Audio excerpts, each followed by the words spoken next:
No, I mean at the RDC meeting. Oh, yeah, RSVP, okay. Okay. At 6 o'clock, if you all stand and join with the pledge. I pledge allegiance to the flag of the United States of America and to the republic for which it stands, one nation, under God, indivisible, with liberty and justice for all. Thank you. Welcome to our March 23rd, 2026 City Council meeting. We'll begin with roll call. Present. Jack Kelly. Here. Very well. Brendan. Andrew Fletch. Here. Pat Kirchner. Jared Davis. Here. Larry Greathouse. Present myself. Thank you, Charlie. Looks like we have a light agenda tonight and a light crowd as well. Safe travels to anyone traveling over spring break. We'll begin with approval of minutes for our March 9th meeting. If you've had a chance to review, Baron makes the motion to approve the minutes, and Andrew just beat Jared to the punch for a second. All in favor, show of hands. All opposed, motion carries 4-0. The first and only main agenda item is the statutory requirement for the RDC to send a financial report for 2025 to City Council. So you have that in front of you for your review. That satisfies that requirement, and you can ask any questions tonight if you have them. This was put together by a combination of our clerk treasurer, Charlie Weber, and financial consultant Bob Swinch with the 11 Way Group.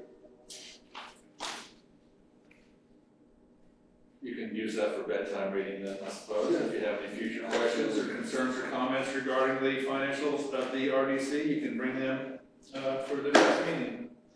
Department head updates, anything from the street department? Chief? Sir. Anything from the audience? Chief has got one. Oh, I'm sorry. One quick thing, Thursday we will have our walkthrough, kind of a one last inspection of the new building. They're anticipating about 4 hours. So if anybody's interested and wants to join for that length of time, you're more than welcome. When is it? Thursday, What time? it should be about 9:30. And then they have 4 or 5 hours scheduled for it.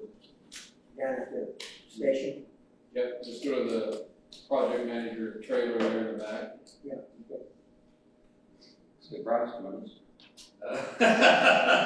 Anything from the golf course? Good timing. We've been open for a total of 5 days now. Last Sunday, Thursday, Friday, Saturday, and Sunday, and today. Just in Friday, Saturday, Sunday, we did about 300 rounds of golf. Our range is open. Saturday, Sunday, we were off the cart pass, which I think is a great step, especially in March for that course. We're up to about 50 members now, and we're getting things rolling with the bidding process on the patio area, getting things in line with the golf course, and a little rough around the edges, but we're taking it a day at a time. So, got my update for the course. Keep up the good work. Any questions? I do have a couple things for Mr. Kelly. I didn't recognize you at first, I thought you were right. How's the point of sale operation going for Lightspeed? Have any issues with it? No issues at all so far. It's been great. There's a couple things we just got to learn how to navigate, but it's really nice getting a tee sheet so you know who's going to be there and when they're going to be there, and a little more organized, and it gives us all this data that we can use to improve our business out there. So it's great. Good. And what's the course record out there? Because I played last Friday, I was just curious. I don't know. I think we need to start over instead of new one. If we start over, I can put my number up on the board. You might have hit. I had a birdie. Either way, the course looks phenomenal. I've been out there a couple times, and hats off to Brent Hanger and all his guys for getting the grass growing again, which is exactly what they're supposed to do. And I have heard from multiple people about the job that Joe and Bryce have done so far, and killing them with kindness, which is amazing. I mean, it's just wonderful customer service that these guys have been providing to everybody I've talked to. So hats off to them. Looking forward to continue good weather. Public comment? Press? Clerk's office? Couple things. We still have state auditors in-house. They'll be here for another week, of course. this point, so that's good. We went through the training for our new software, accounting software, so effective on March 31st, we're not allowed to put anything into our system after March 31st for 3 days so that they can convert the current system into their system. The water, the utilities offices will be closed because they can't do anything. We'll have a person in our office to be available for other things, but that'll be the first and second and third Good Friday. So that's our schedule for the next couple of weeks. Yeah. Is there a way to notify the public that the utility office will be closed, whether do that on social media, paper, whatever, just so somebody doesn't come in going, oh, I gotta pay. Social media is probably the best way, but we can reach out to the radio station, obviously, district receiver. Yeah. We'll make sure. I have a question. There, currently, I got a letter.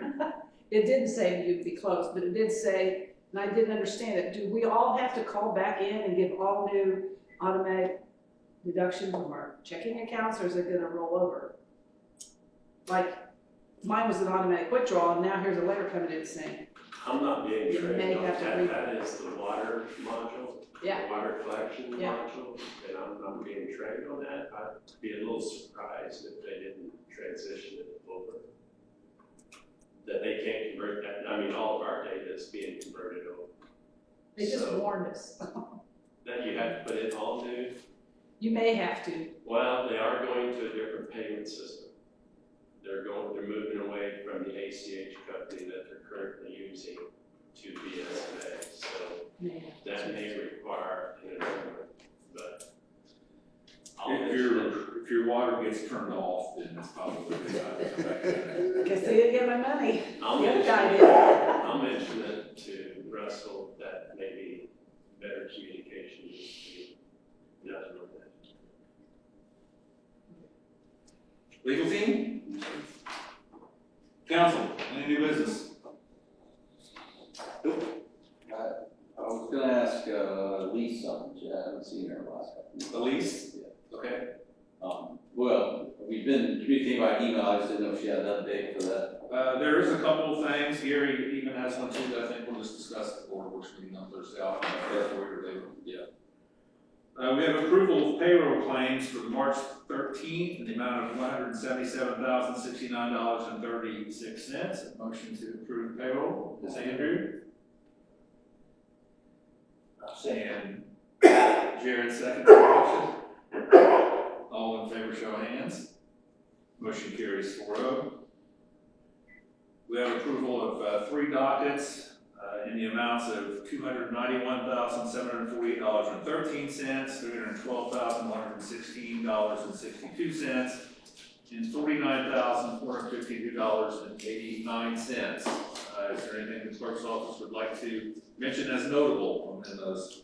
That's a total of 150 claims, 78,000 for health insurance, 21,000 for the police station furniture, $200,000 loan from the RDC to the airport that will be reimbursed through a grant. And then we purchased a used truck for the water department for $33,000 to replace a truck that was in an accident in total. I'll make a motion. Vernon makes a motion to approve claims. Jack seconds the motion. All in favor, show of hands.